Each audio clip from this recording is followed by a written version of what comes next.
Away from the hustle and bustle of the city, nestled among the hills, stood an old bungalow. Samir and Priya had chosen it to celebrate their first wedding anniversary. Samir was a writer and loved peace and quiet, but Priya felt something strange the moment she stepped into the bungalow. It was midnight.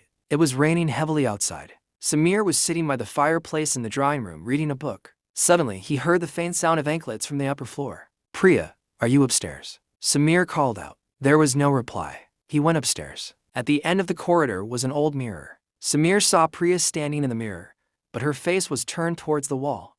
"Priya, what are you doing here? And these anklets dot." Double quote. Samir placed his hand on her shoulder. As Priya turned around, Samir's blood ran cold. It wasn't Priya. It was a figure with completely white eyes and sagging skin on its face. The terrifying truth. Samir recoiled in terror and ran down the stairs. He found Priya in the kitchen making tea. "Samir, what happened? Why are you so scared?"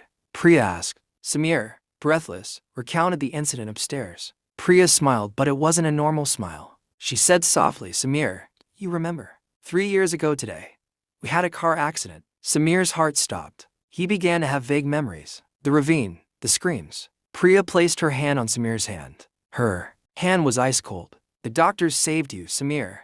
But I stayed there. You promised we would never be separated. I've just come to keep my promise." The end. Samir, trembling, glanced at an old newspaper lying in the corner of the room. It was covered in dust, but the headline was clearly visible. "Husband and wife die in mountain accident. 3-year-old body is found today." Samir looked at himself. His clothes were torn, and there were injuries on his body that he hadn't noticed until now. He understood that he wasn't alive. He had been living in an illusion for the past 3 years. As lightning flashed, Priya's face returned to normal. She took Samir's hand, and the two slowly disappeared into the dark corridor from which they would never return.